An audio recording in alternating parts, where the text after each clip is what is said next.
Hello everyone, welcome to UGC Net Study IQ platform. Sheemal this side your paper 1 and paper 2 commerce faculty. आज मैं लेकर आई हूँ एक बेहद इंपॉर्टेंट सेशन जहाँ पे मेजॉरिटी ऑफ स्टूडेंट्स को दिक्कत रहता है कि मैम हमें क्या करना चाहिए, हम किस तरह से जो नौकरी है वो जल्दी पा सकते हैं. क्या हमें बीएड के ऊपर फोकस करना चाहिए या हमें यूजीसी नेट का जो एग्ज़ाम है वो क्लियर करना चाहिए, किसको करने से ज़्यादा फ़ायदा मिल सकता है, कौन सी ज़्यादा बेहतर है और हम पैसे किससे जल्दी कमा सकते हैं. तो ये सारी चीज़ें क्या है, जो डाउट्स है सभी के मन में रहता है. फाइन, तो आपके भी मन में होगा. आज इसी डाउट को क्या है हम रिजॉल्व करने वाले हैं. बात करते हैं कि मैम नेट ज़्यादा बेहतर है या बीएड ज़्यादा बेहतर है. मैं बोलूँगी दोनों ही बेहतर है. अब ये किसके ऊपर डिपेंड करता है, ये बिल्कुल आपके ऊपर डिपेंड करता है कि आपका चॉइस क्या आता है, आप कहाँ पे जाना चाहते हैं. जैसे कि मेरा शुरू से ही मन था कि मुझे क्या है असिस्टेंट प्रोफेसर बनना है, मुझे हायर एजुकेशन में जाना है, मुझे कॉलेज या यूनिवर्सिटी का पार्ट बनना है. तो इसलिए मेरा जो झुकाव था वो क्या था, यूजीसी नेट की तरफ गया. तो अगर आप ऐसे एक स्टूडेंट हो, ठीक है, या एस्पिरेंट हो जिसका झुकाव क्या है कॉलेज यूनिवर्सिटी की बजाय कहाँ पे है, स्कूल लेवल पे है, तो बेसिकली आप बीएड चूज करने वाले हो. फाइन, तो सबसे पहले तो आपको अपने मन के अंदर झांकना पड़ेगा कि आप कहाँ पे जाना चाहते हो. आप यूनिवर्सिटीज कॉलेज में जाना चाहते हो, हायर एजुकेशन फील्ड में जाना चाहते हो, या स्कूल लेवल की टीचिंग करना चाहते हो, क्योंकि ये दोनों ही जो फील्ड्स है आपकी टीचिंग से रिलेटेड है. चाहे मैं असिस्टेंट प्रोफेसर की बात करूं या मैं स्कूल टीचर की बात करूं.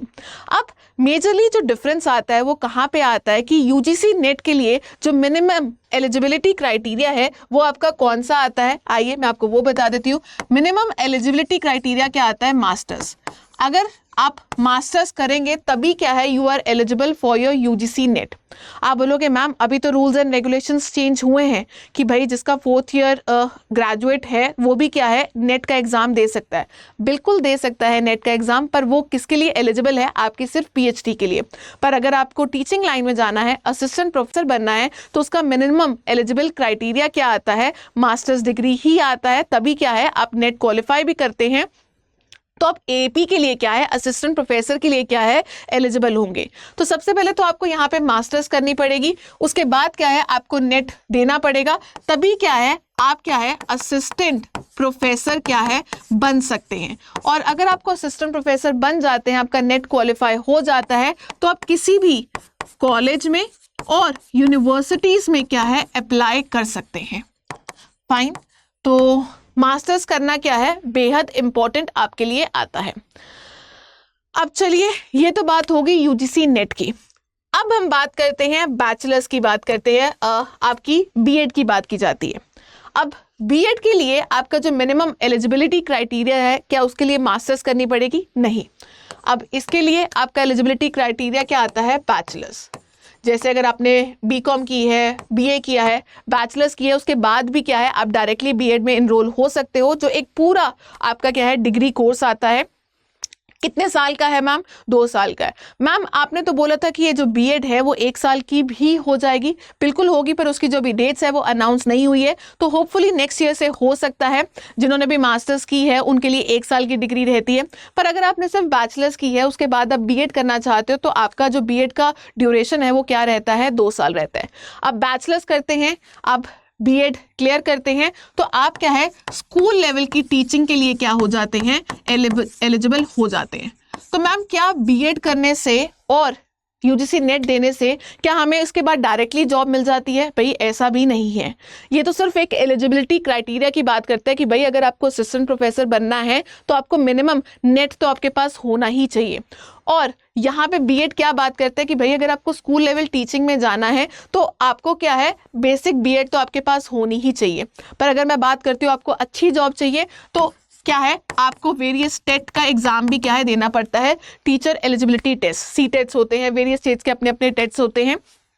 तो उसके बेसिस पे क्या है आप टीजीटी लेवल पे या फिर मैं बोलूँ पीजीटी लेवल पे क्या है जा सकते हैं. वो डिपेंड करता है कि आपने छोटी क्लासों को पढ़ाना है 7th 8th या फिर +1 +2 को क्या है पढ़ाना है. ठीक है. अब सवाल आता है कि किससे पहले नौकरी क्या है मिलने वाली है. नौकरी ऐसा नहीं है कि आपको बिना मेहनत किए मिल जाएगी. ठीक है, ये सिर्फ एलिजिबिलिटी क्राइटेरियाज आते हैं. बीएड करने के बाद भी क्या है आपको सीटेट देना पड़ेगा, फिर क्या है इंटरव्यूज़ होती हैं, ये पूरे प्रोसेस से जाना पड़ेगा और फिर क्या है आपको वो नौकरी मिलती है. तो विदाउट ऐसे भी कुछ टीचर्स हैं या ऐसे भी स्टूडेंट्स हैं जो प्राइवेट जॉब्स कर रहे हैं 5,000, 7,000, 8,000 में, तो बहुत एक्सप्लॉयटेशन भी है। हम ऐसा कभी भी नहीं चाहेंगे कि आपको क्या है इस फेज से क्या है गुजरना पड़े। फाइन, हम चाहेंगे कि आपको क्या है best of the best job मिले, चाहे वो गवर्नमेंट है, अगर कोई प्राइवेट कॉलेज या प्राइवेट यूनिवर्सिटी है तो वो भी क्या है आपको अच्छी जॉब दे। ऐसा नहीं है कि सभी जो यूनिवर्सिटीज़ या कॉलेजेस हैं जहाँ स्कूल्स हैं वो एक्सप्लॉइट ही करते हैं।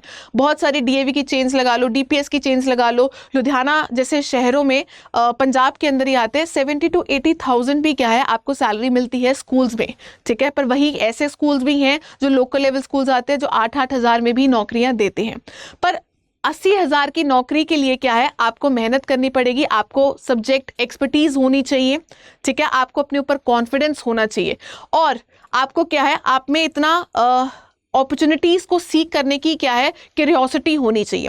तो जैसे ही आप सारी चीज़ें करते हो you have to make sure कि आप क्या है उनकी वेबसाइट्स के ऊपर जाएं, न्यूज़पेपर में, ठीक है, क्लासिफाइड्स के अंदर जाएं कि भाई कहाँ पे नौकरियां निकल रही है। आपको क्या है वो नौकरियों में जाना पड़ेगा, आपको इंटरव्यूज़ देनी पड़ेगी। और कभी भी ऐसा ना सोचें कि भाई ये तो मेरे थोड़े से एरिया से बाहर जा रहा है या मैं इसको क्वालिफाई नहीं कर पाऊंगा। अगर नहीं भी ज्वाइन करना एटलीस्ट इंटरव्यू दीजिए। इंटरव्यू देने से आपका जो कॉन्फिडेंस है वो बढ़ता है, ठीक है, आपको पता है किस तरह से प्रिपेयर करना है, किस तरह के आपके कॉम्पिटिटर्स आते हैं एग्जाम इंटरव्यू के टाइम पे, ठीक है, आपने उनसे क्या कमियां हैं, कैसे आपने बेहतर होना है, और ओवरऑल क्या है आपको एक्सपीरियंस मिलता है जो आपके लिए क्या होता है बहुत ही ज़्यादा बेनिफिशियल होता है। फाइन, सो ऐसा नहीं है कि इन दोनों चीज़ों को करते ही क्या है आपको डायरेक्ट जॉब्स मिल जाएंगी घर बैठे, गवर्नमेंट की तरफ से एप्लीकेशन आएगी कि भाई ये लो आपकी नौकरियां पक्की। ऐसा नहीं है, आपको मेहनत करनी पड़ेगी। और अगर आपको सरकारी नौकरी लेनी है तो कई बार तो क्या है वैकेंसीज ही बहुत देर बाद निकलती हैं, तो ऐसा नहीं है कि हमने तब तक वेले रहना है, हमने अपने एक्सपीरियंस को क्या है बढ़ाना है। तो उस टाइम पे क्या है हमें शायद से कोई प्राइवेट यूनिवर्सिटीज़ या फिर हमें प्राइवेट कॉलेजेस में भी क्या है नौकरी करनी पड़ती है। फाइन, तो असिस्टेंट प्रोफेसर में आपकी गेस्ट फैकल्टीज़ की पोस्ट निकलती हैं, एडहॉक की पोस्ट निकलती हैं, ठीक है, तो वहाँ पे कर सकते हो। टीचर्स में भी आप क्या है प्राइवेट इंस्टीट्यूशंस में ले सकते हैं जब तक आपकी कोई गवर्नमेंट वैकेंसीज नहीं निकलती हैं। तो ये कुछ क्या है आपको एस्टिमेट मैंने आपको बताया है कि बीएड और नेट के बीच में क्या डिफरेंस आता है। अब आप बोलोगे कि मैम ये तो आपने बता दिया कि बीएड और नेट में से क्या बेसिकली इंपॉर्टेंट है। मैं यहाँ पे बोलूँगी कि भाई आप दोनों को साथ में लेकर चलें, क्योंकि यूजीसी ने क्या बोला कि आप एक ही टाइम पे डबल डिग्री भी कर सकते हो साइमल्टेनियसली। तो जैसी आपकी बैचलर्स होती है आपने अपने लिए क्या करने हैं बहुत सारे ऑप्शंस खोलने हैं। अब सपोज करिए यहाँ पे मैं बोल रही हूँ आपने बैचलर्स करी, कई लोग क्या है बैचलर्स के बाद क्या है बीएड में चले जाते हैं। मैं बोलूँगी बैचलर्स के बाद क्या है आप मास्टर्स भी करिए प्लस अपना बीएड का कोर्स में भी इनरोल हो जाएं। वो देखें कि आपने किस में होना, किस में रेगुलर में होना और कौन सी चीज़ क्या है आपने ओपन या फिर डिस्टेंट लर्निंग से करनी है। इससे बेनिफिट क्या होगा आपकी एक ही साथ में मास्टर्स भी हो जाएगी और बीएड भी हो जाएगी। इसमें आप जो पीजीटी लेवल के लिए +1 +2 के लिए उसके लिए भी अप्लाई कर सकते हैं, और क्योंकि आपने मास्टर्स की हुई है तो आप क्या है यूजीसी नेट के लिए भी क्या है एलिजिबल हो जाते हैं। तो यहाँ पे क्या है आपके पास ऑप्शंस बहुत ज़्यादा खुल जाएंगी, ठीक है। हमें ये कोशिश करनी है कि भाई हमारे पास ऐसा कोई भी मौका नहीं होना चाहिए जहाँ पे हमें ऐसा लगे कि भाई काश मैंने ये किया होता, है ना। तो यूजीसी नेट, उसके बाद क्या है आप असिस्टेंट प्रोफेसर के लिए भी कर सकते हो, और जैसे आप बीएड करते हो तो ट्राई करें आप टेट का एग्ज़ाम भी क्या है क्लियर करें। अब जब आप बीएड करते हो ना बीएड, तो वहाँ पे काफ़ी सारी चीज़ें क्या है आपकी कॉमन आती हैं जो यूज़फुल होती हैं आपकी पेपर 1 यूजीसी नेट में। तो काफ़ी चीज़ें इंटरलिंक करती हैं।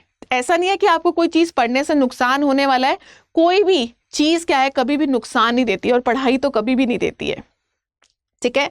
तो ऐसा मत सोचिए कि मैं इतना क्यों पढूं, उस पढ़ने का फ़ायदा जो फल है आपको ज़रूर मिलने वाला है। तो यहाँ पे क्या है बेसिकली आपकी जो अपॉर्चुनिटीज़ है वो क्या है बढ़ जा रही हैं, और इसलिए मैं बोलूँगी चाहे वो नेट है, चाहे वो यूजीसी नेट है, चाहे वो बीएड है, कौन सा बेहतर है, दोनों ही बेहतर हैं। हमारा मकसद क्या है कि भाई हमें नौकरी मिलनी चाहिए और अच्छी नौकरी मिलनी चाहिए जिसके लिए हमने मेहनत की है। बाकी आपने हायर एजुकेशन में जाना है या स्कूल लेवल टीचिंग में जाना है वो आपके ऊपर डिपेंड करता है कि आपका मेन जो फोकस है वो कहाँ पे, आपका इंटरेस्ट कहाँ पे आता है। तो आई होप सो इस वीडियो में आपको आज थोड़ी सी क्लैरिटी मिल गई होगी। बाकी आज के लिए सिर्फ इतना ही था। अगर ये वीडियो थोड़ी सी भी यूजफुल लगी हो, don't forget to like this session, and अगर आप पहली बार इस प्लेटफॉर्म के ऊपर आए हैं, do subscribe to our channel. Also do follow me on my Telegram channel, simply search for Sheemal Bhagi, क्योंकि मेरी क्लासेस से रिलेटेड अपडेट्स आपको यहीं पे मिलती हैं। Paper 1 Monday Wednesday Friday 6:30 PM और पेपर 2 की क्लासेस होती है ट्यूसडे थर्सडे सैटरडे 6:30 PM। बाकी अगर आपको कोई और भी डाउट्स हैं इस सेशन से रिलेटेड या फिर अपने करियर से रिलेटेड, आप कमेंट बॉक्स में क्या है लिख सकते हैं, ताकि हम ऐसी और यूजफुल वीडियोस आपके साथ लेकर आए और क्या है आपकी डाउट्स को सॉल्व करते रहे। Thank you for watching this video. Have a nice day.